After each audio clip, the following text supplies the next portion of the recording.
안녕하세요, 시청자 여러분. 오늘 들려드릴 이야기는 만삭의 몸으로 홀로 병원에 가야 했던 한 여자의 이야기입니다. 남편이 아침밥 값과 차비하라며 던져준 2만 원.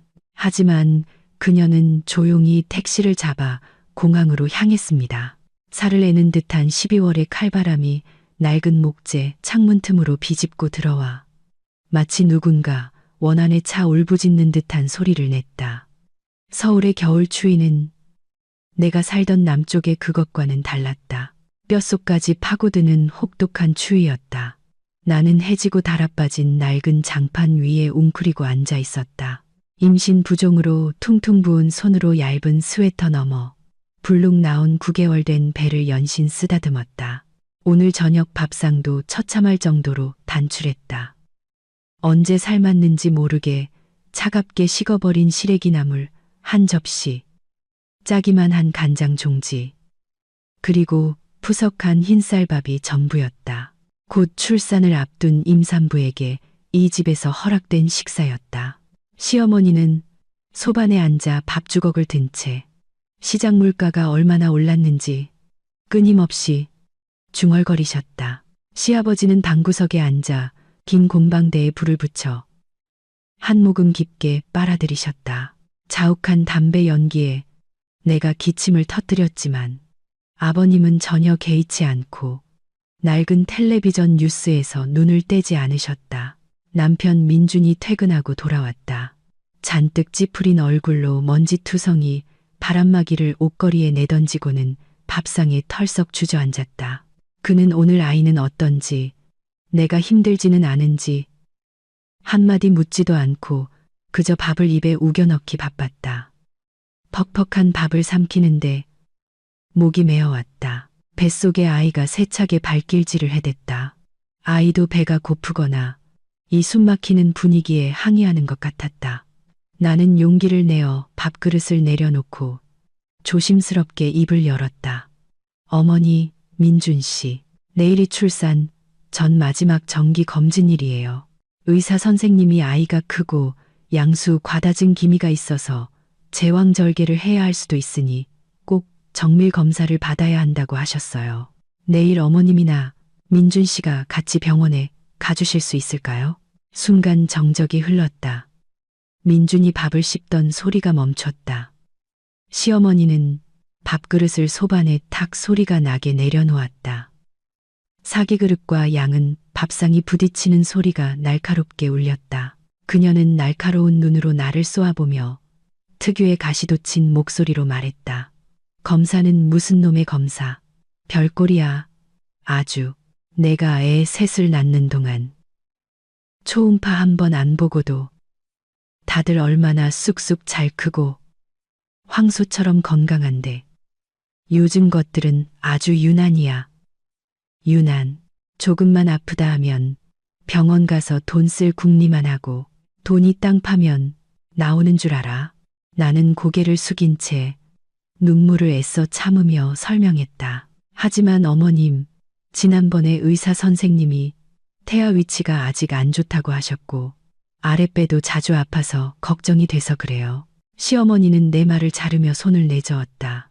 핑계 대지 마라. 내일 아침에 노인정에서 하는 건강 체조 교실 가야 하고 끝나고는 장 봐서 제사 음식 준비해야 해. 너 시중들 한가한 시간 없어. 집에서 알아서 하든지 아니면 진통 올 때까지 기다렸다가 한 번에 가든지 해.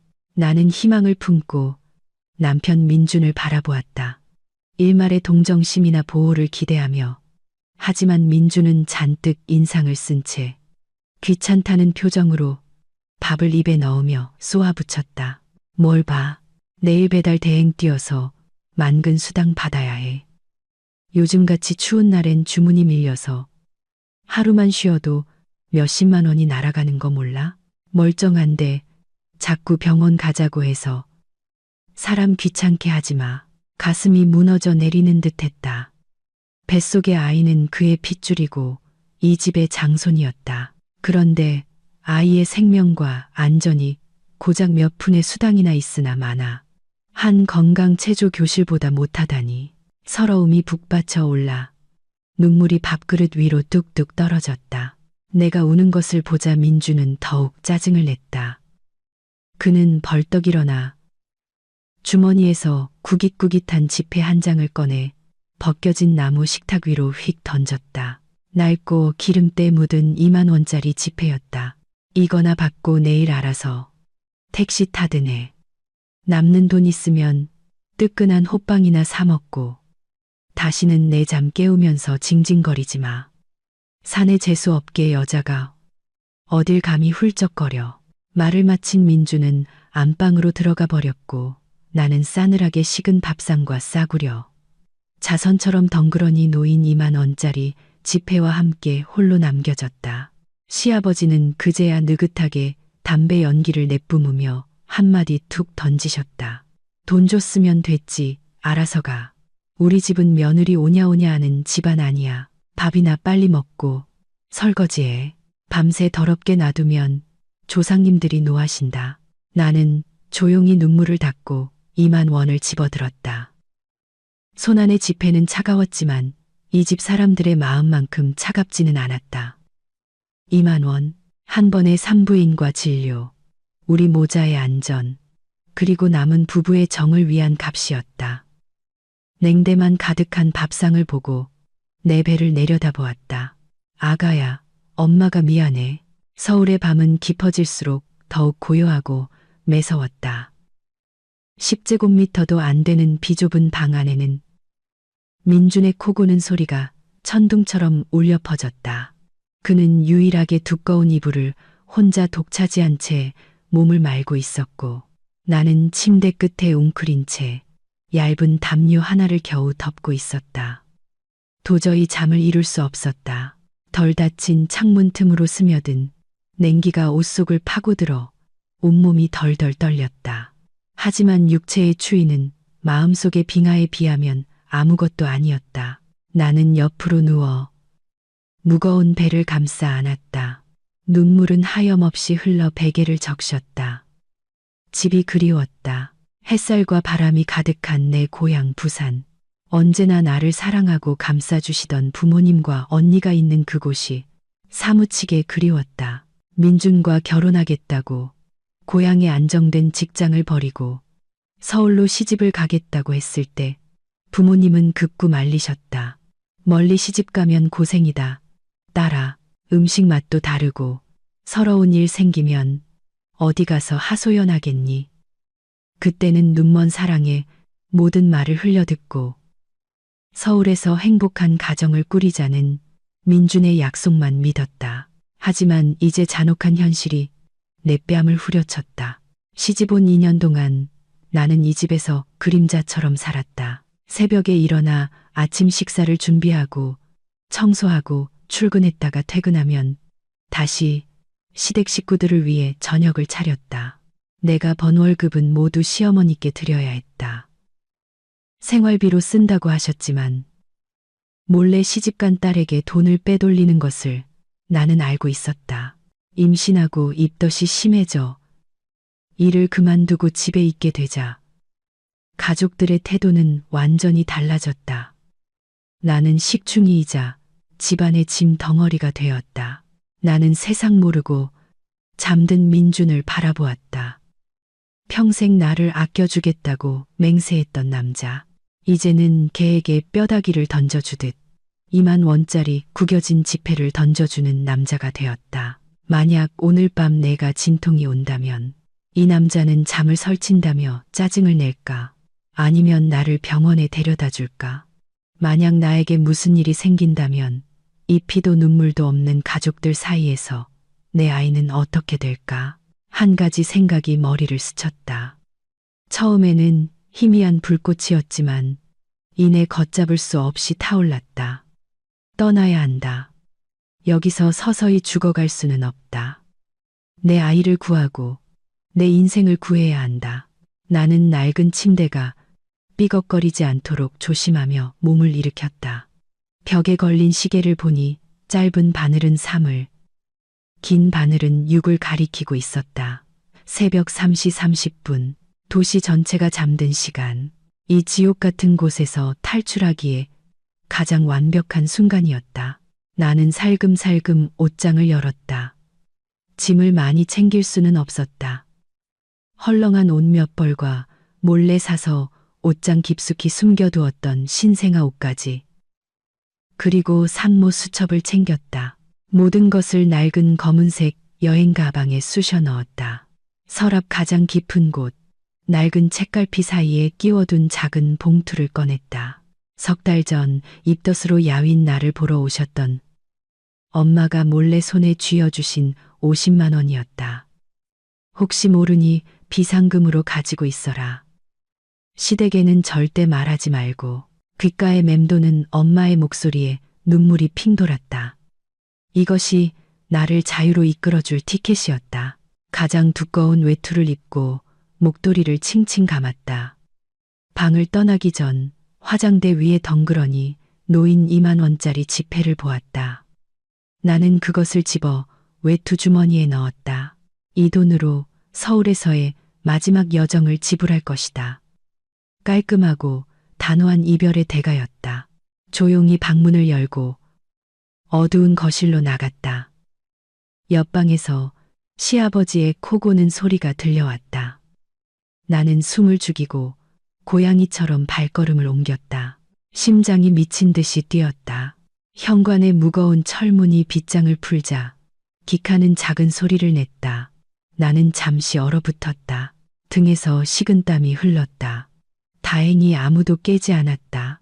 문지방을 넘어 등 뒤로 문을 살짝 닫았다. 차가운 바람이 얼굴을 때렸지만 이상하게 아까처럼 춥지 않았다. 마음속에는 결심과 희망의 불꽃이 타오르고 있었다. 나는 여행 가방을 들고 낡은 빌라를 단호하게 빠져나왔다. 어둠과 굴욕의 나날을 등 뒤로 한 채 이른 새벽의 짙은 안개가 서울의 작은 골목들을 뒤덮고 있었다. 희미한 가로등 불빛 아래 만삭의 몸으로 짐을 들고 힘겹게 걸어가는 한 여인의 모습은 참으로 외로워 보였다. 큰 길가로 나와 보니 간간히 차 한 대씩 쌩하고 지나갈 뿐이었다. 나는 떨리는 손으로 휴대폰을 꺼내 차가운 액정 위를 더듬어 카카오 택시를 호출했다. 기사님을 찾는 중입니다. 1분, 2분, 그리고 5분이 흘렀다. 너무 이른 새벽이고 날이 추워 운행하는 기사님이 거의 없는 모양이었다. 불안해지기 시작했다. 만약 민준이나 시어머니가 일찍 일어나 내가 사라진 것을 알게 되면 어떡하지? 그들이 나를 쫓아와 다시 그 집에 가둘지도 모른다. 호출을 취소하고 일반 택시를 잡으려던 순간 휴대폰 화면이 밝아졌다. 박 기사님이 배차되었습니다. 200민 거리에 있습니다. 나는 안도의 한숨을 내쉬었다. 흰색 중형 세단이 천천히 다가와 내 앞에 멈춰섰다. 차창이 내려가자 희끗희끗한 머리에 돋보기 안경 너머로 온화한 눈빛을 한 50대 남성의 얼굴이 보였다. 기사님은 내 모습을 보더니 황급히 차에서 내렸다. 아이고, 이 새벽에 어딜 가시는 길이세요? 짐은 제가 들어드릴게요. 만삭의 몸으로 무겁게 나는 작은 목소리로 감사 인사를 하고 기사님이 트렁크에 가방을 싣는 것을 지켜보았다. 뒷좌석에 앉아 히터에서 나오는 따뜻한 공기가 얼어붙었던 몸을 녹여주었다. 기사님이 백미러로 나를 보며 물었다. 목적지가 서울 여성병원 맞으시죠? 곧 출산하시나 봐요. 어쩌다 이 시간에 혼자 나오셨어요. 남편분은 어디 가시고? 기사님의 다정한 질문이 내 아픈 곳을 찔렀지만 더 이상 울고 싶지 않았다. 나는 거울 속 그의 온화한 눈을 똑바로 바라보며 심호흡을 하고 말했다. 기사님, 목적지를 바꿔도 될까요? 김포공항으로 가주세요. 기사님은 놀라 몸을 돌려 나를 쳐다보았다. 김포공항이요? 아니, 지금 배가 이렇게 남산만한데 비행기를 타시게요? 항공사에서 태워주기는 한답니까? 무슨 안 좋은 일이라도 있으세요? 낯선이 진심 어린 걱정에 마음이 울컥했다. 나는 목이 메어 말했다. 급하게 고향에 내려가야 해서요. 부산으로 가요. 지금 가지 않으면 우리 모자 정말 죽을 것 같아요. 제발 데려다 주세요. 요금은 얼마든지 드릴게요. 기사님은 잠시 침묵하더니 눈물로 얼룩진 내꽉탄 얼굴을 보고는 짧게 한숨을 쉬었다. 더는 묻지 않고 고개를 끄덕였다. 알겠습니다. 꽉 잡고 앉으세요. 모셔다 드릴게요. 딱 보니 집안에 무슨 사연이 있구먼. 차는 짙은 안개를 헤치며 달리기 시작했다. 텅 빈 서울의 거리. 잎사귀를 모두 떨군 가로수들이 말없는 증인처럼 서 있었다. 차가 마포대교를 지날 때 나는 창밖을 보았다. 짙은 흙탕물을 품고 도도히 흐르는 한강이 거대하게 펼쳐져 있었다. 남쪽 분이신가 봐요. 기사님이 침묵을 깨고 물었다. 네, 부산 사람이에요. 아, 부산 사람들 정 많고 순박하지. 나도 군대 동기들이 거기 몇 명 있는데. 에휴, 무슨 일이든 잊을 건 잊어버리세요. 지금 제일 중요한 건 뱃속 아기잖아요. 친정 부모님 곁으로 가는 게 제일 안심이지. 기사님의 격려가 내게 힘을 더해 주었다. 김포공항 국내선 청사에 도착했을 때는 아직 날이 완전히 밝지 않았다. 기사님은 재빨리 차에서 내려 내 짐을 카트에 실어주셨다. 나는 주머니에서 민준이 던져준 구겨진 2만 원짜리를 꺼내 빳빳하게 펴서 기사님께 내밀었다. 기사님, 요금 여기요. 미터기 요금보다 조금 더 많은데 남은 돈으로 따뜻한 커피라도 사드세요. 기사님은 내 손에 들린 지폐와 내 퉁퉁 부은 눈을 번갈아 보더니 손을 내저었다. 아니에요. 그냥 타세요. 보아하니 형편도 넉넉지 않아 보이고 이런 어려운 상황에 이 운행은 뱃속 아기한테 제가 복을 비는 셈 칠게요. 그 돈 아껴서 아기 분유값, 기저귀 값에 보태세요. 나는 깜짝 놀라 눈물이 핑 돌았다. 차갑고 무정하기만 한 줄 알았던 이 도시에도 이렇게 따뜻한 사람이 있었다니. 하지만 나는 단호하게 그의 손에 돈을 쥐어주었다. 기사님, 받아주세요. 이건 그냥 택시비가 아니에요. 이 2만 원은 제 슬픈 기억이에요. 이 서울 땅에 이 돈을 돌려주고 깨끗하게 떠나고 싶어요. 제발 받아주세요. 내 말의 깊은 뜻을 이해한 기사님은 고개를 끄덕이며 낡은 지폐를 받았다. 알겠습니다. 그럼 받을게요. 순산하시고 앞으로 좋은 일만 가득할 겁니다. 새로운 행복이 아가씨를 기다리고 있을 거예요. 나는 고개 숙여 감사 인사를 하고 카트를 밀어 환한 불빛의 터미널 안으로 들어갔다. 다시는 그 택시를 돌아보지 않았다. 내 등 뒤에 고통스러운 과거를 돌아보지 않듯이. 이른 아침에 김포공항은 이미 분주했다. 안내 방송 소리, 바쁜 발걸음 소리, 웅성거리는 대화 소리가 뒤섞여 활기를 띠었다. 나는 항공사 체크인 카운터 앞에 서서 초조하게 순서를 기다렸다. 누가 봐도 만삭인 내 배가 가장 큰 문제였다. 항공 규정상 임신 36주 이상인 산모에 대한 탑승은 매우 까다로웠다. 미리 준비해둔 진단서와 서약서가 있었지만 탑승이 거절될지 모른다는 불안감이 마음을 짓눌렀다. 푸른색 유니폼을 입은 지상직 직원이 내게 시선을 고정했다. 안녕하세요, 고객님. 어느 항공편 이용하십니까? 임신 몇 주 차이신가요? 나는 애써 평정을 유지하며 어색하게 웃었다. 6시 부산행 비행기요. 이제 30주 됐어요. 거짓말이었다. 36주라고 사실대로 말했다간 분명 탑승을 거부당할 것이다. 내가 가진 진단서는 몇 주 전의 것이었다. 나는 이 상황을 미리 계산해 두었다. 직원은 의심스러운 눈초리로 나를 쳐다보며 서류를 꼼꼼히 살폈다. 나는 숨을 죽인 채 카운터 가장자리를 꽉 잡았다. 공항의 에어컨은 시원했지만 이마에서는 땀이 흘렀다. 주수에 비해 배가 좀 많이 부르시네요. 혹시 불편하거나 힘든 점은 없으신가요? 아니요, 전혀요. 첫째 아이라 배가 좀 큰가 봐요. 제발 부탁드려요. 아버지가 위독하셔서 마지막 임종을 지켜야 해요. 나는 그녀의 동정심에 호소하기 위해 또 다른 거짓말을 했다. 거짓말이 나쁘다는 건 알지만 이 막다른 길에서 내게 다른 선택은 없었다. 내 말을 들은 직원의 표정이 누그러졌다. 아, 그러셨군요. 알겠습니다.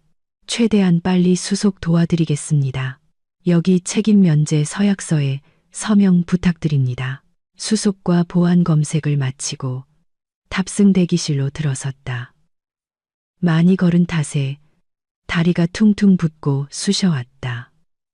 빈자리를 찾아 털썩 주저앉아 숨을 골랐다.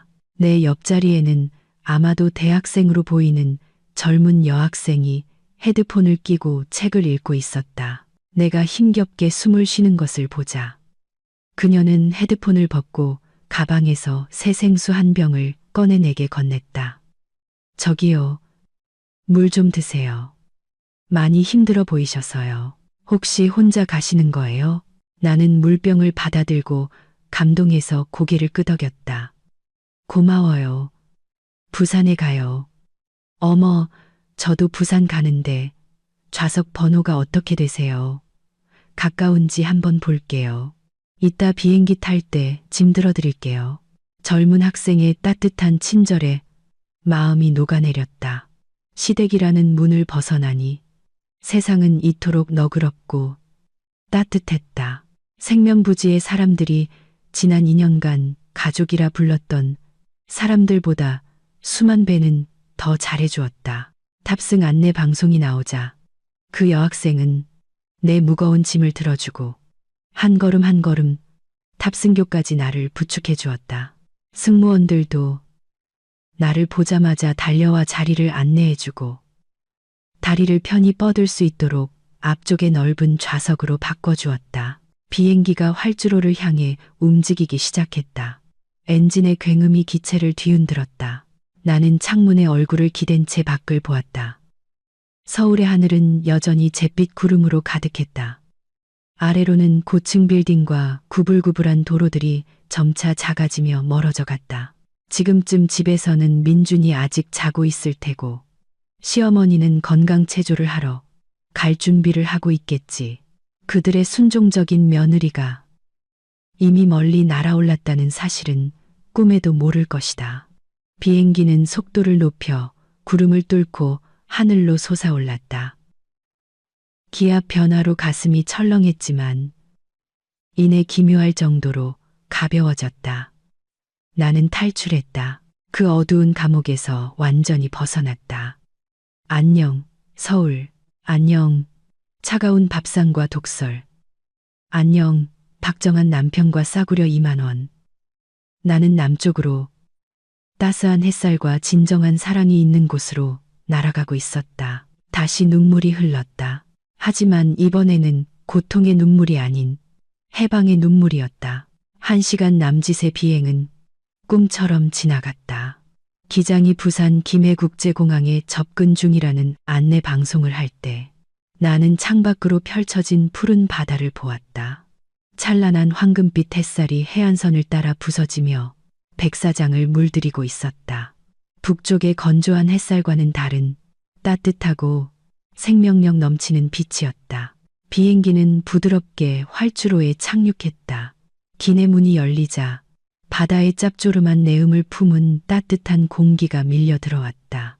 나는 깊게 숨을 들이마셨다. 고향의 냄새, 평온의 냄새였다. 착륙 계단을 내려올 때도 친절한 여학생이 곁에서 짐을 들어주었다. 입국장을 나서자마자 마중 나온 구역에서 기다리고 계신 부모님과 언니의 익숙한 모습이 보였다. 아버지의 머리는 희끗희끗해지셨고 몸은 야위셨지만 여전히 든든해 보이셨다. 어머니는 붉어진 눈으로 나를 찾고 계셨다. 나를 발견한 언니가 정신없이 손을 흔들었다. 서연아, 서연아, 여기야. 엄마의 목소리에 감정이 북받쳐 올랐다. 나는 피곤함도 잊은 채 그들에게 달려갔다. 엄마는 나를 와락 껴안으셨다. 첫내 얼굴부터 남산만 한 배까지 내 온몸을 어루만지며 눈물을 쏟으셨다. 세상에, 내 딸, 왜 이렇게 깡말랐어? 어쩌다 혼자 몸으로 여기까지 왔니? 내 새끼, 얼마나 고생했어.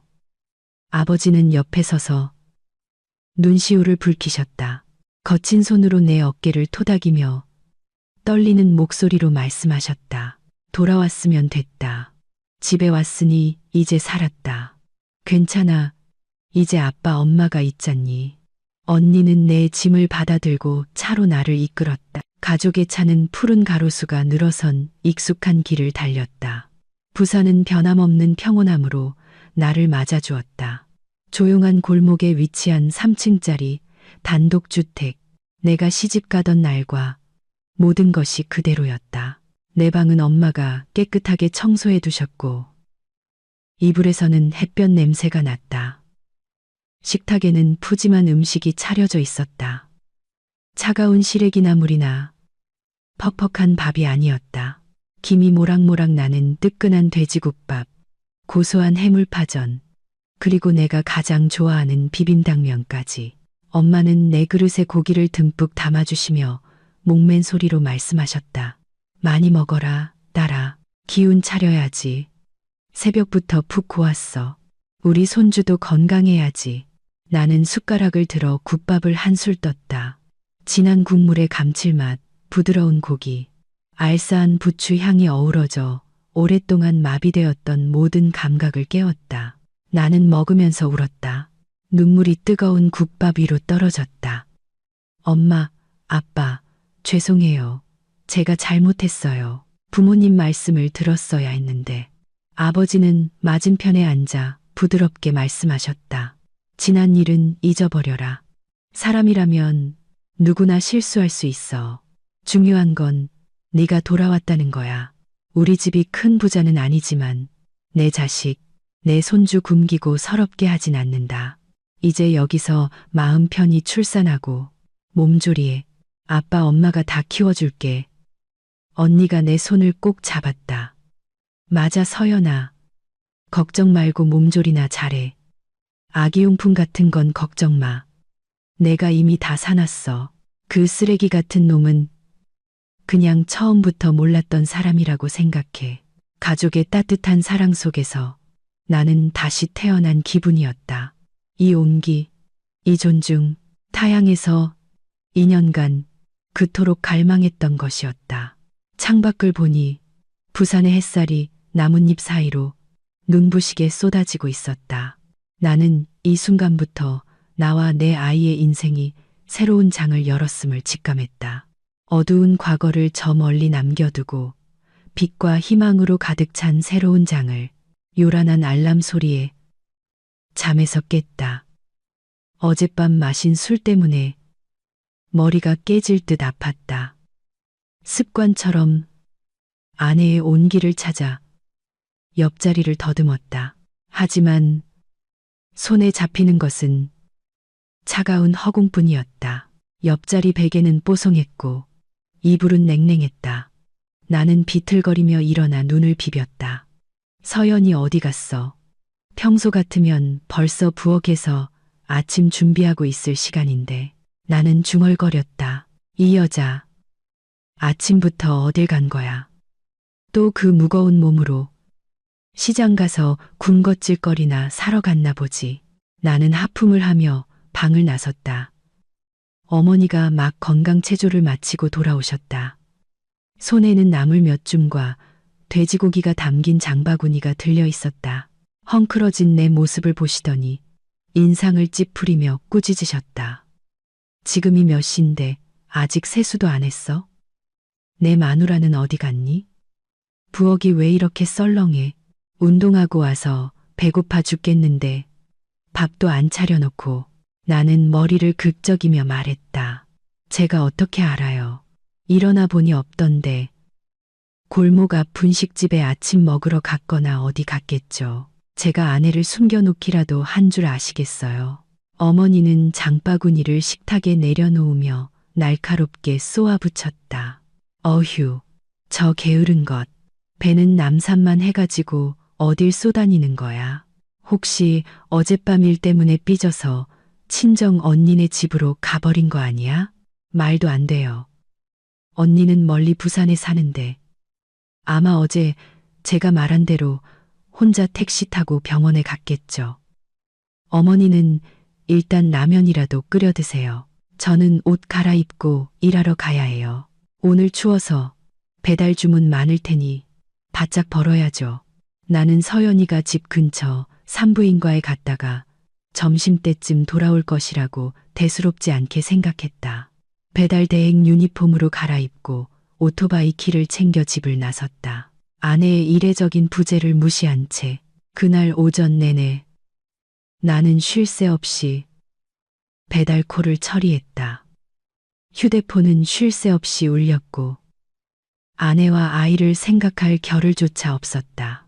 점심때가 되어 허기진 배를 채우기 위해 길가 기사식당에 들렀을 때야 비로소 서연이가 생각났다. 휴대폰을 꺼내 검진은 잘 받았는지 물어보려고 전화를 걸었다. 고객님께서 전화를 받을 수 없어 무감정한 안내 음성에 가슴이 철렁했다. 다시 걸어보았지만 결과는 같았다. 불안해지기 시작했다. 서연이는 특히 임신한 후로는 한 번도 전화를 꺼둔 적이 없었다. 나는 어머니에게 전화했다. 어머니, 서연이 들어왔어요. 수화기 너머로 어머니의 고함 소리가 터져 나왔다. 들어오긴 뭘 들어와. 내가 너한테 전화하려던 참이다. 이 시간까지 코빼기도 안 보여. 밥도 안 해놓고 청소도 안 하고 옷장을 열어보니 옷이 절반이나 없어졌어. 장롱 위에 있던 낡은 여행 가방도 사라졌고 나는 젓가락으로 짚고 있던 고기를 밥그릇에 떨어뜨렸다. 뭐라고요? 서연이가 집을 나갔다고요? 말도 안 돼. 만삭의 몸으로 돈도 아는 사람도 없는 서울에서 어딜 가요? 어머니 잘 찾아보신 거 맞아요? 혹시 빨래하러 옷까지 챙겨 나간 거 아니에요? 빨래는 무슨 놈의 빨래. 산모 수첩이랑 신생아 옷까지 싹 다 챙겨갔어. 그년 도망친 거야. 이 집을 떠나버렸다고. 나는 먹다만 밥값을 급히 치르고 미친 듯이 오토바이를 몰아 집으로 향했다. 집에 도착하니 어머니가 마룻바닥에 주저앉아 분노와 당혹감이 뒤섞인 표정을 하고 계셨다. 나는 침실로 뛰어들어가 옷장 문을 활짝 열었다. 정말로 서연이의 옷가지들이 사라져 있었다. 화장대 위 내가 어젯밤 던져준 2만 원짜리 지폐도 보이지 않았다. 쪽지라도 남겼을까 싶어 온 집안을 뒤졌지만 아무런 흔적도 없었다. 서연이는 한마디 작별 인사도 없이 조용하고 단호하게 떠나버렸다. 공포가 나를 덮쳤다. 나는 황급히 서울 여성병원으로 달려갔다. 원무과 접수 창구에서 아내의 이름으로 응급 입원이나 분만 대기자 명단에 있는지 물었다. 직원은 한참을 찾아보더니 고개를 저었다. 오늘 박서연이라는 이름의 산모는 입원한 기록이 없는데요. 나는 다른 대형 산부인과 병원에도 가보았지만 결과는 마찬가지였다. 서연이는 마치 세상에서 증발해버린 것 같았다. 나는 붐비는 병원 마당에 서서 추운 날씨에도 불구하고 내 아내와 곧 태어날 내 아들은 지금 어디에 있는 걸까? 대형 병원 두 곳을 샅샅이 뒤졌지만 아내의 흔적조차 찾을 수 없었다. 나는 망연자실한 채 집으로 돌아왔다. 머릿속은 온갖 질문으로 뒤엉켰다. 서연이가 갈 만한 곳이 어디지? 서울에 친한 친구도 없고 친척들은 모두 멀리 있는데 설마 극단적인 선택을 한 건 골목 어귀에 다다랐을 때 평상에 앉아 파리를 쫓고 계시던 동네 슈퍼 아주머니가 보였다. 아주머니는 이 동네에 걸어 다니는 CCTV나 다름없었다. 나는 급히 오토바이를 세우고 달려갔다. 아주머니, 오늘 아침 일찍 가게 여셨죠? 혹시 제 아내가 지나가는 거 못 보셨어요? 아주머니는 눈을 가늘게 뜨고 나를 보더니 천천히 입을 열었다. 아, 그댁 새댁 말이지. 봤지. 오늘 새벽에 큰 여행 가방을 들고 큰 길 쪽으로 가더라고. 얼굴은 뱃쑥하고 눈은 퉁퉁 부은 게 꼭 밤새 온 사람 같았어. 어디 가냐고 물으니 대답도 안 하고 그냥 가더라. 어느 방향으로 갔어요? 무슨 차 타는 거 못 보셨어요? 저기 대로변 쪽으로 갔어. 한참 서서 기다리더니 흰색 세단이 와서 태워가더라고. 노란색 번호판인 걸 보니 카카오 택시 같던데. 아주머니의 정보는 청천벽력과 같았다. 택시를 탔다고? 돈이 어디서 나서? 아, 맞다. 내가 준 2만 원. 하지만 2만 원으로 어디까지 갈 수 있지? 마침 달려나온 어머니와 나는 서로를 마주 보았다. 어머니가 무릎을 탁 쳤다. 아이고, 맙소사, 그년 고속 버스터미널로 간 게 틀림없어. 친정으로 도망치려는 거야. 배가 그렇게 불러서 장거리 버스를 타면 애가 튀어나오고도 남겠다. 나는 생각할 겨를도 없이 어머니를 오토바이 뒤에 태웠다. 어머니, 타세요. 지금 바로 터미널로 가요. 아직 멀리 못 갔을 거예요. 나는 미친 듯이 도로를 질주했다. 동서울 터미널에 도착해 어머니와 나는 흩어져서 서연이를 찾기 시작했다. 나는 부산행 버스 매표소로 달려가 직원들에게 아내의 사진을 보여주며 물었다. 하지만 넓고 복잡한 터미널에서 수많은 사람들 속에서 아내를 기억하는 사람은 아무도 없었다. 어머니는 버스 기사들과 노점상들에게 물으며 울부짖었다. 우리 며느리가 집을 나갔어요. 혹시 보시면 제발 알려주세요.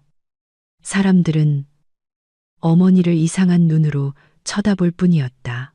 동서울 터미널에서 허탕을 치자 나는 다른 터미널들을 떠올렸다.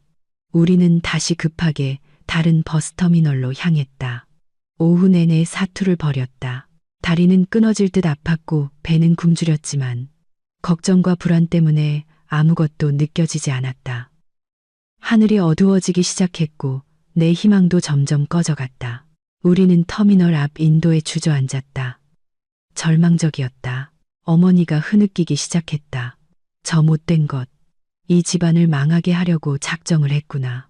내 귀한 장손에게 무슨 일이라도 생기면 난 어떻게 살라고. 그때 문득 한 가지 생각이 머리를 스쳤다. 슈퍼 아주머니는 서연이가 택시를 탔다고 했다. 터미널까지는 몇천 원이면 충분한데 왜 굳이 이른 새벽에 택시를 탔을까? 설마 비행기를. 나는 그 생각을 즉시 지워버렸다. 돈이 어디 있어서 비행기를 타. 비행기 표가 수십만 원인데 내가 한 달 내내 일해야 겨우 한 장 살 수 있는 돈이다. 서연이는 전업주부였고 돈 관리는 모두 어머니가 했다. 비상금이 있을 리가 없다. 하지만 그때 장모님이 떠올랐다. 가끔 서연이에게 택배를 보내주시곤 했다. 혹시 그때 몰래 돈을 보내주신 건 아닐까? 어머니, 혹시 비행기 탄 거 아닐까요? 어머니가 눈을 동그랗게 떴다. 네가 미쳤구나. 돈이 어디 있어서 비행기를 타고 그 배로 어느 항공사가 태워준다고. 하지만 터미널엔 없잖아요. 마지막 희망이라도 걸어봐요. 김포공항으로 가봐요. 우리 모자는 다시 30km가 넘는 거리를 달려 김포공항으로 향했다. 다리 위에서 부는 밤바람은 살을 내는 듯했다. 공항에 도착해 안내 데스크와 각 항공사 카운터를 돌며 물었지만 공항은 터미널보다 수십 배는 더 넓고 복잡했다. 보안 직원은 CCTV를 보여줄 수 없다고 했고 항공사 직원은 승객 정보를 알려줄 수 없다고 했다. 우리는 그 화려하고 차가운 터미널 안에서 상처 입은 짐승처럼 헤매고 다녔다. 결국 모든 기력을 소진하고 나는 대합실 기둥에 기댄 채 오가는 사람들을 멍하니 바라보았다. 서연이의 흔적을 완전히 놓쳤다는 것을 깨달았다. 내 아내는 아직 태어나지 않은 내 아이를 데리고 내가 결코 닿을 수 없는 곳으로 떠나버렸다. 하룻밤 내내 서울을 샅샅이 뒤졌지만 아무런 성과도 없이 나와 어머니는 녹초가 되어 집으로 돌아왔다. 아내의 온기가 사라진 집은 그 어느 때보다 차갑고 어수선했다. 어제 먹다 남은 그릇들이 식탁 위에 그대로 널려 있었다. 아버지는 방구석에 웅크리고 앉아 있다가 우리가 빈손으로 돌아온 것을 보고는 깊은 한숨만 내쉴 뿐 아무 말도 하지 않으셨다. 못 찾았어요. 아버지. 흔적도 없어요. 아마 친정으로 간 것 같아요. 틀림없이 부산으로 갔을 거예요. 내 말을 들은 어머니가 길길이 날뛰었다. 그럼 당장 내려가서 머리채를 잡아서 끌고 와야지. 우리 집안의 대를 이을 손주를 그렇게 쉽게 뺏길 순 없어. 당장 내려갈 준비해. 그 집안의 버르장머리를 단단히 고쳐줘야 해. 나 역시 아내를 찾고 싶은 마음이 굴뚝 같았다. 걱정되는 마음 반, 상처받은 남자의 자존심 반이었다. 하지만 주머니에는 돈이 한 푼도 없었다. 비상금은 어머니가 관리하셨는데 어머니 손에 들어간 돈은 어디로 사라지는지 알 수가 없었다. 돈이 어디 있어서 가요. 어머니, 차비에 숙식비만 해도 엄청날 텐데. 어머니는 잠시 망설이더니 방으로 들어가 침대 밑에서 낡은 쇠상자를 꺼냈다. 꼬깃꼬깃한 지폐 몇 장을 세어보더니 한숨을 쉬었다. 200만 원밖에 없네. 일단 옆집에서 200만 원만 더 빌려보자. 너는 내 금목걸이라도 전당포에 맡겨서 여비를 마련해. 기차 타면 싸게 갈 수 있을 거야. 그렇게 우리는 사방에 돈을 빌려 겨우 500만 원을 마련해 부산으로 아내를 찾아 나섰다. 나와 어머니는 서울역에서 부산행 무궁화호 기차표 2장을 샀다. 16시간 동안의 기차 여행은 고문과도 같았다. 딱딱한 의자의 허리는 끊어질 듯 아팠고 어머니는 멀미로 계속 구토를 하셨다. 하지만 육체의 고통은 마음의 불안에 비할 바가 아니었다. 기차 안에서 나는 치명적인 사실을 깨달았다. 장인어른 댁 주소를 모른다는 것이었다. 결혼식은 부산의 한 예식장에서 했고 우리 가족은 호텔에 묵으며 예식에만 참석했을 뿐 처가에 직접 가본 적이 없었다. 결혼식이 끝나자마자 서연이는 나를 따라 서울로 올라왔다. 어렴풋이 해운대 근처라는 것만 기억날 뿐 정확한 주소는 전혀 몰랐다. 어머니, 우리 부산 가서 서연이 집 어떻게 찾아요? 제가 주소를 몰라요. 멀미로 누워있던 어머니가 벌떡 일어나 눈을 부릅떴다. 뭐, 네가 걔 남편인데 2년 동안 처가 주소도 몰랐단 말이냐? 아이고, 내가 어쩌다 저런 등신 같은 놈을 낳았을까? 그때는 경황이 없어서 다시 갈 일이 있을 거라고 생각도 못했고요. 처형이나 장인어른께 전화해봐요. 당장. 나는 떨리는 손으로 장인어른께 전화를 걸었다. 한참 만에 전화가 연결되었다. 장인어른의 차갑고 단호한 목소리가 들려왔다. 여보세요. 아버님, 저 민준입니다. 혹시 서연이 집에 갔나요? 수화기 저편에서 잠시 침묵이 흐르더니 이내 천둥 같은 고함이 터져 나왔다. 내 놈이 감히 나한테 전화를 해? 내 딸이 만삭의 몸으로 내 놈이 어떻게 했기에 그 밤중에 도망쳐 나오게 만들어. 내가 그러고도 남편이고 사람이야. 똑똑히 들어도 다시는 우리 집 근처에 얼씬도 하지 마. 꺼져. 뚝. 전화는 끊겼다. 다시 걸었지만 이미 차단되어 있었다. 처형에게 전화했지만 마찬가지로 온갖 욕설을 듣고 차단당했다. 나는 울상이 되어 어머니를 바라보았다. 욕만 실컷 하시고 차단하셨어요. 이제 어떡해요? 어머니가 이를 갈았다. 괘씸한 것들. 그렇다고 우리가 포기할 줄 알고 부산이 얼마나 넓다고 해운대 가서 물어보면 다 나와. 부산역에 도착하니 쨍쨍한 대낮이었다. 훅 끼쳐오는 열기에 우리 모자는 어질어질했다. 우리는 짐을 들고 역 밖으로 나와 택시를 타고 해운대로 가달라고 했다. 기사님이 어느 동, 어느 길이냐고 묻자 어머니는 우물쭈물하며 그냥 바다 근처 사람 많이 사는 곳으로 가주세요라고 말했다. 기사님은 우리를 이상한 사람 쳐다보듯 하더니 해운대 해수욕장 근처 시장에 내려주었다. 이틀 동안 나와 어머니는 거짓골로 해운대 골목골목을 헤매고 다녔다. 주민들에게 서연이의 인상착의를 설명하며 물었지만 부산은 넓었고 박서연이라는 이름은 너무 흔했다. 돈은 점점 바닥나고 우리는 깊은 골목에 허름하고 눅눅한 여인숙에서 하룻밤을 보냈다. 끼니는 퍽퍽한 빵과 생수로 때웠다.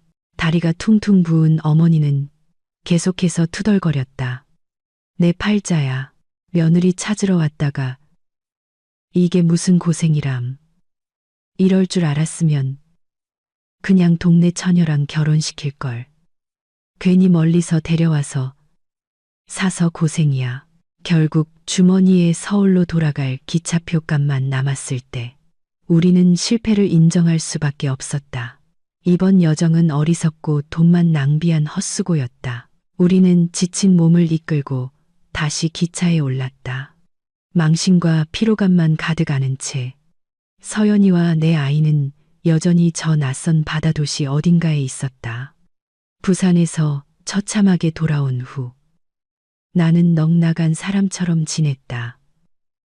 아버지는 빈손으로 돌아온 우리 모자를 보고 깊은 한숨만 내쉴 뿐 아무 말 없이 담배만 태우셨다. 자욱한 담배 연기는 마치 우리 가족의 암담한 미래처럼 집안 구석구석을 채웠다. 다음 날 아침 나는 억지로 몸을 일으켜 일터로 향했다. 아내를 찾느라 빌린 돈을 갚아야 했다. 배달 앱을 켜는 순간 화면에 붉은 글씨가 나타났다. 규정 위반 및 다수의 부정적 평가로 인해 계정이 영구 정지되었습니다. 나는 눈을 비비며 다시 확인했다. 믿을 수 없었다. 고객센터에 전화하자 상담원의 차가운 목소리가 들려왔다. 민준 기사님, 지난 3일간 정당한 사유 없이 과도하게 배차를 취소하셨고 배차 수락 후 고객에게 방문하지 않는 등 다수의 불만이 접수되었습니다. 규정에 따라 계약을 해지하게 되었습니다. 나는 그대로 얼어붙었다. 손에서 휴대폰이 떨어져 액정이 산산조각 났다. 그랬다. 서연이가 떠난 후 며칠 동안 나는 아내를 찾느라 정신이 없어 앱을 켜놓고도 배달을 가지 않거나 멍하니 다른 곳으로 가버리곤 했다. 나는 내 손으로 내 밥줄을 끊어버린 것이다. 주 수입원이 끊기자 나는 다른 배달업체에 지원했지만 불량기사 이력 때문에 모두 거절당했다. 결국 외곽의 한 건설 현장에서 막노동을 시작했다. 비바람을 맞으며 무거운 자재를 나르는 고된 일이었지만 일당은 쥐꼬리만 했고 그마저도 제때 받지 못했다. 한편 집에 계신 어머니는 생활비를 아끼겠다며 폐지를 줍기 시작하셨다. 내가 아직 힘이 있는데 가만히 앉아 있을 순 없지. 깡통 하나 박스 한 장이라도 주우면 다 돈이야. 비가 추적추적 내리던 어느 날 오후 질퍽한 골목길에서 어머니가 젖은 박스를 줍다가 미끄러져 넘어지셨다. 아! 어머니의 비명이 빗소리를 뚫고 울려 퍼졌다. 이웃들이 달려왔을 때 어머니는 기괴한 각도로 꺾인 다리를 붙잡고 고통에 찬 신음을 내뱉고 계셨다. 현장에서 소식을 듣고 달려온 나는 어머니를 업고 응급실로 향했다. 의사는 대퇴부 골절이라며 수술 후 최소 3개월은 꼼짝없이 누워 있어야 한다고 말했다. 수술비와 치료비는 1,000만 원이 훌쩍 넘었다. 청구서를 받아든 나는 그 자리에 주저앉고 싶었다.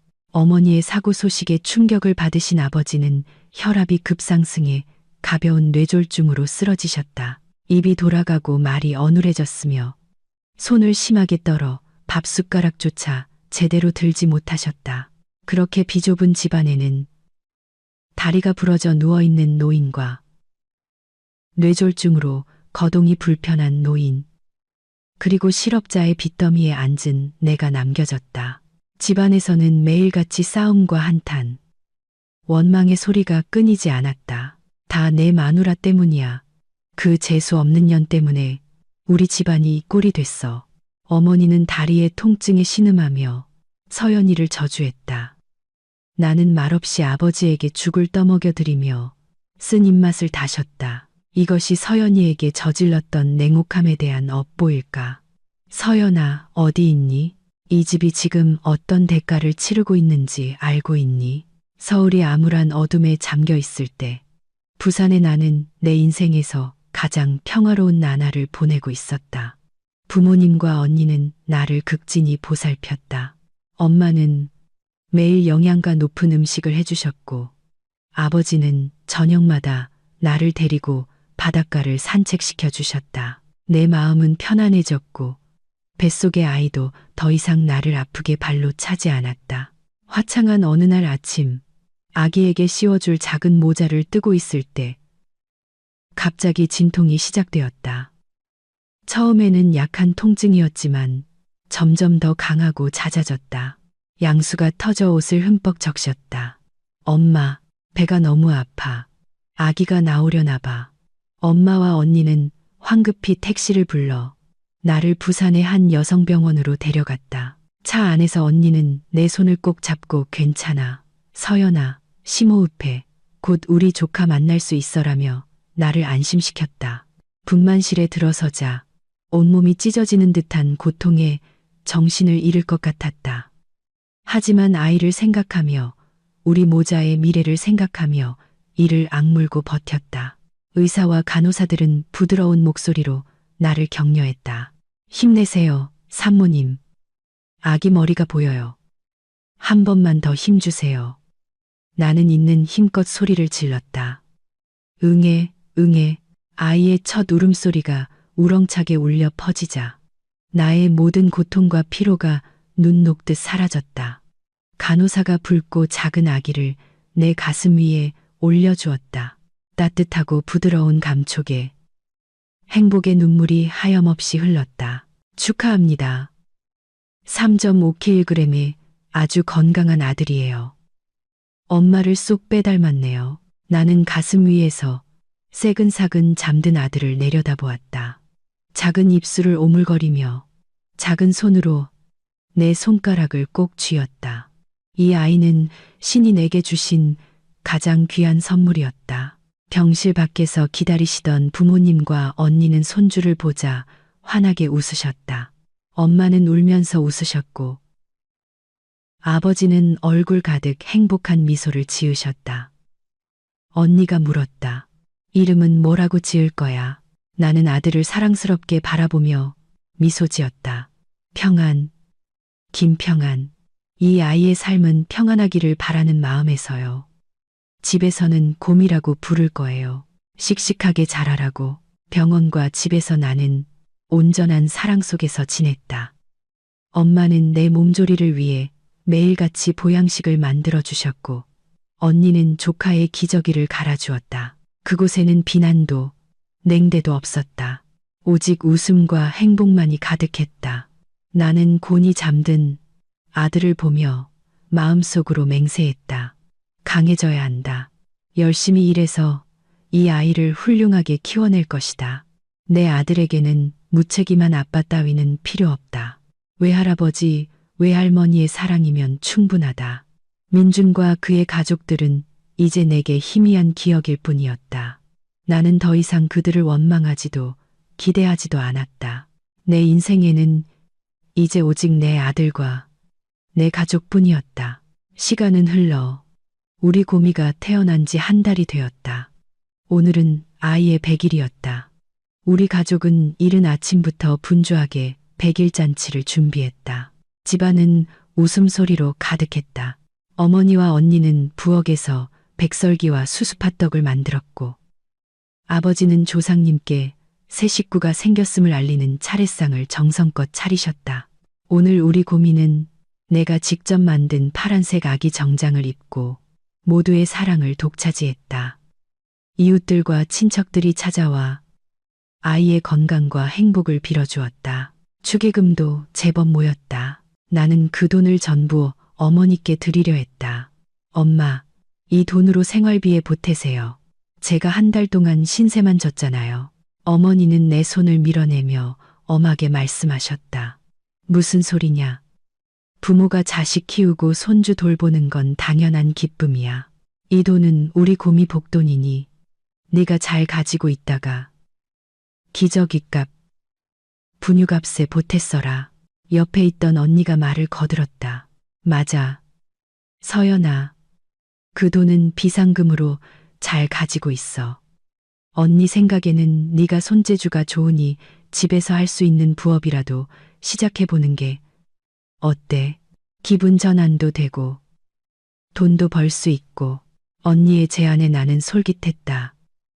언제까지나 부모님께 기댈 수는 없었다. 아이는 점점 클 것이고 돈 들어갈 곳도 많아질 것이다. 경제적으로 자립해야 했다. 저도 일하고 싶어요. 언니, 하지만 고미가 아직 너무 어려서 멀리 나가서 일하라는 게 아니야. 집에서 할 수 있는 일도 많아. 내 친구가 하는 의류 공장에서 옷에 비즈 달거나 단추 다는 사람 구하고 있더라. 너라면 잘할 수 있을 거야. 눈이 번쩍 뜨였다. 지금 내 상황에 딱 맞는 일이었다. 그날 밤 나는 잠든 아들의 귓가에 속삭였다. 엄마가 열심히 일해서 우리 곰이 아무 부족함 없이 행복하게 해줄게. 언니의 소개로 의류 공장에서 첫 일감을 받아왔다. 아동복 원피스에 비즈를 달고 꽃장식을 자수하는 일이었다. 손재주가 좋았던 나는 금방 일에 익숙해졌다. 낮에는 아이를 돌보고 아이가 잠든 밤 시간을 이용해 부지런히 일했다. 등이 뻐근하고 눈이 침침했지만 옆에서 곤히 잠든 아들을 보면 힘이 솟았다. 일주일 후 나는 50벌의 원피스를 모두 완성해 공장에 납품했다. 사장님은 내 꼼꼼한 솜씨에 매우 만족하며 두툼한 현금 봉투를 건넸다. 집에 돌아와 세어보니 200만 원이었다. 많은 사람에게는 큰 돈이 아닐지 몰라도 내게는 내 힘으로 일어설 수 있다는 증표와도 같은 소중한 돈이었다. 나는 그중 100만 원을 어머니께 내밀었다. 엄마, 이걸로 맛있는 거 사드세요. 이건 제가 번 돈이니까 꼭 받으셔야 해요. 어머니는 눈시울을 붉히며 돈을 받으셨다. 남은 100만 원을 손에 쥐자 나는 무한한 자신감과 행복을 느꼈다. 나는 더 이상 실패자가 아니었다. 그 후 내 솜씨에 대한 입소문이 나면서 주문이 밀려들기 시작했다. 나는 동네의 다른 주부들에게 일거리를 나눠주며 함께 일했다.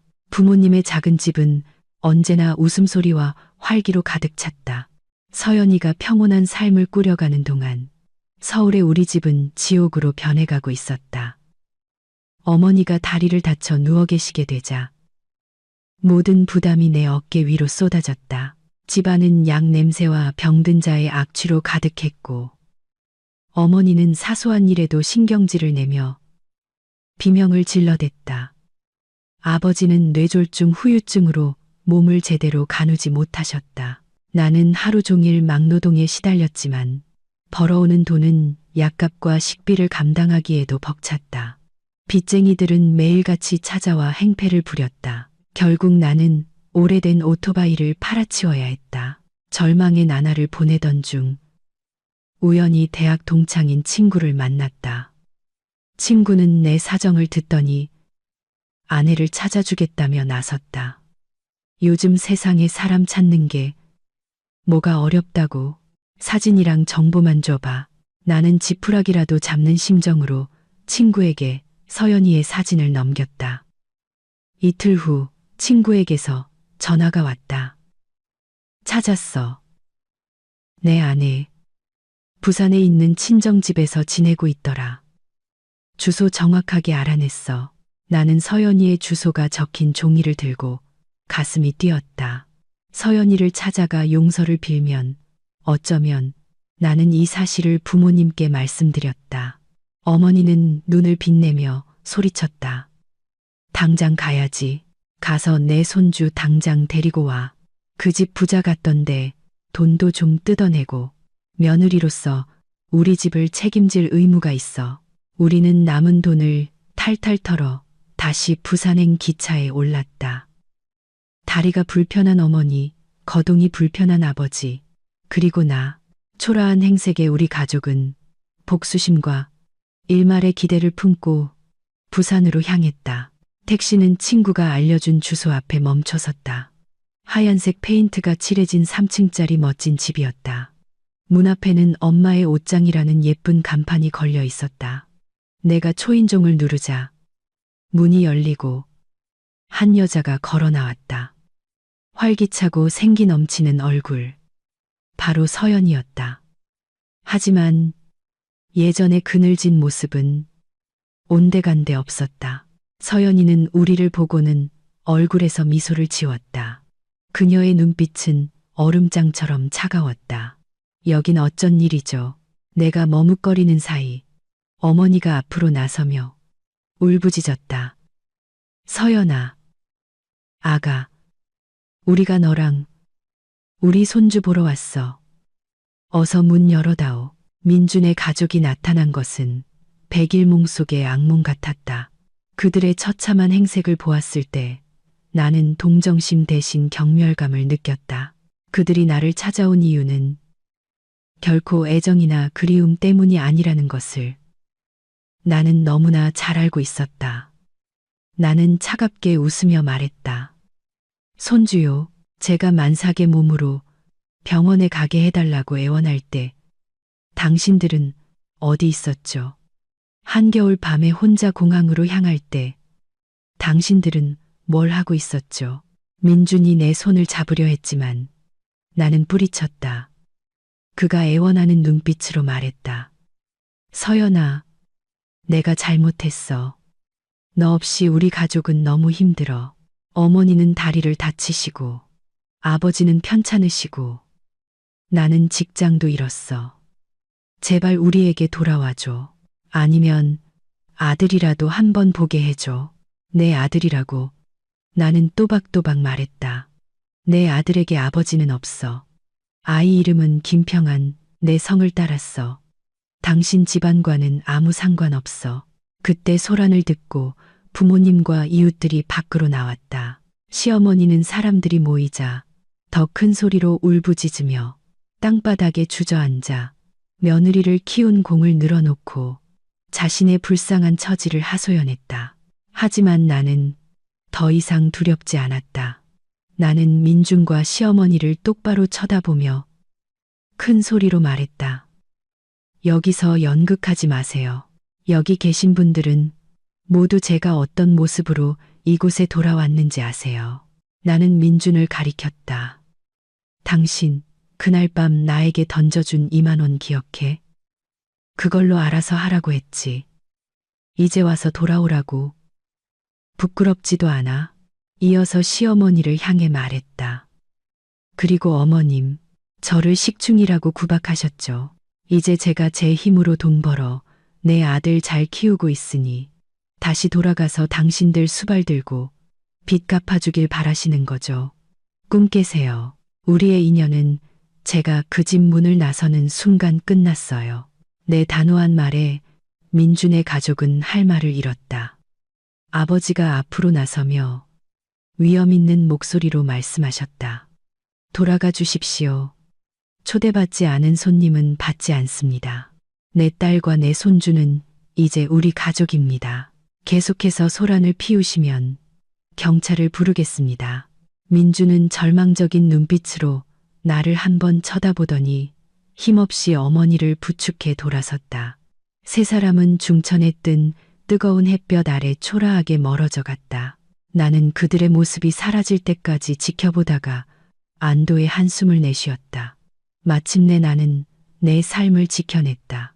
민준의 가족과 소동이 있은 후 내 삶은 오히려 더 평온해졌다. 이웃들은 모두 내 편이 되어주었고 내 가게 엄마의 옷장은 입소문을 타고 번창하기 시작했다. 나는 가게를 확장하고 나와 같은 처지의 여성들을 고용해 그들의 자립을 도왔다. 한때 남편에게 버림받았던 나는 이제 다른 이들에게 희망을 주는 사람이 되었다. 하지만 민준의 가족은 포기하지 않았다. 어느 날 시어머니가 혼자 가게를 찾아와 바닥에 드러누워 행패를 부리기 시작했다. 이 불효막심한 며느리 좀 보세요. 부자가 돼서는 시어미를 나 몰라라 합니다. 손님들은 겁을 먹고 직원들은 어쩔 줄 몰라 했다. 나는 조용히 휴대폰을 들어 경찰에 신고했다. 와서 처리해 주세요. 경찰이 출동하자 시어머니는 겁을 먹고 아무 말도 못했다. 경찰은 시어머에게 경고 조치를 하고 다시는 접근하지 않겠다는 각서를 쓰게 했다. 그날 오후 모든 희망을 잃고 돈까지 떨어진 민준의 가족은 결국 서울로 돌아가는 기차를 탔다. 서울로 돌아온 후 우리 가족은 완전한 나락으로 떨어졌다. 빚쟁이들의 성화의 집안에는 남은 것이 없었다. 아버지의 병세는 악화되었고 나는 생계를 위해 다시 건설 현장으로 나갔다. 어느 날 오후 3층 높이의 비계 위에서 작업을 하다가 잠시 정신을 놓았다. 서연이의 행복한 모습과 빚쟁이의 험악한 얼굴이 머릿속을 스쳐 지나갔다. 순간 발을 헛디뎠고 나는 아래로 추락했다. 병원에서 눈을 떴을 때 내 왼쪽 다리는 하얀 깁스에 쌓여 공중에 매달려 있었다. 의사는 다리뼈가 산산조각 났으며 큰 수술을 하지 않으면 평생 다리를 절게 될 것이라고 말했다. 수술비는 5천만 원이라고 했다. 건설 현장 소장은 치료비를 책임질 수 없다며 전화를 끊어버렸다. 나는 병상에 누워 절망의 눈물을 흘렸다. 어머니도 아버지도 그리고 나까지 우리는 모두 불구가 되었다. 이것이 우리가 서연이에게 저지른 죄의 대가인가. 가게에서 장부를 정리하고 있을 때 낯선 번호로 전화가 걸려왔다. 수화기 너머로 남자의 흐느끼는 소리가 들려왔다. 민준이었다. 서연아, 나 좀 살려줘. 나 죽을 것 같아. 나는 놀라움과 경멸감을 동시에 느꼈다. 무슨 일이죠? 그는 건설 현장에서 추락해 다리가 부서졌으며 수술비 5천만 원이 없으면 평생 장애인으로 살아야 한다고 했다. 그는 지난날의 잘못을 빌며 아들의 아버지인 자신을 살려달라고 애원했다. 나는 조용히 그의 말을 들었다. 그의 겨울밤의 기억이 선명하게 떠올랐다. 2만 원짜리 지폐 한 장. 나는 깊은 숨을 한 번 내쉬고 믿을 수 없을 만큼 평온한 목소리로 말했다. 민준 씨, 당신이 나에게 줬던 그 2만 원 기억해요? 당신은 내 목숨 값을 그걸로 정했죠. 당신이 지금 느끼는 고통과 공포. 그건 내가 그때 느꼈던 것과 비교할 수도 없어요. 내 아들에게는 당신처럼 잔인한 아버지는 없어요. 제가 버는 돈은 내 아들을 위한 것이지 한때 우리를 버렸던 사람을 위한 것이 아니에요. 남자로서 마지막 자존심이 있다면 당신 인생은 당신이 책임지세요. 나는 단호하게 전화를 끊고 그의 번호를 영원히 차단했다. 창밖을 보니 부산의 하늘은 더없이 푸르렀다. 나는 과거를 완전히 놓아주었다. 원망도 어리석은 동정도 더 이상 없었다. 1년 후 오늘은 곰이 평안이의 첫 번째 생일이다. 엄마의 옷장 앞마당에서 따뜻한 돌잔치가 열렸다. 아장아장 걷는 아들은 내가 직접 만든 작은 정장을 입고 작은 왕자님처럼 보였다. 나는 이제 2개의 가게를 운영하며 많은 여성들에게 일자리를 제공하는 사장이자 그들의 롤모델이 되었다. 그때 서울에 사는 옛 이웃에게서 메시지가 왔다. 사진 속에는 낡은 휠체어에 앉아 텅 빈 눈으로 허공을 응시하는 민준의 모습이 담겨 있었다. 수술을 제때 받지 못해 결국 다리를 심하게 절게 되었고 그의 가족은 정부 보조금과 이웃의 동정으로 연명하고 있다고 했다. 나는 사진을 보고 아무런 감흥도 느끼지 못했다. 그것은 그들이 선택한 삶의 대가였다. 인과응보는 결코 누구도 비껴가지 않는다. 나는 휴대폰을 내려놓고 파티로 돌아갔다. 아들이 케이크 조각을 들고 내게 달려오며 엄마, 맘마하고 옹알거렸다. 나는 활짝 팔을 벌려 아들을 안았다. 그날 오후 나는 아들을 데리고 해운대 바닷가로 나갔다. 붉은 노을 아래 나는 맨발로 부드러운 모래를 밟았다. 자유와 행복의 짭조름한 내음을 가슴 깊이 들이마셨다. 나는 모래를 가지고 노는 아들을 바라보며 그리고 세상의 모든 고통받는 여성들에게 마음속으로 말했다.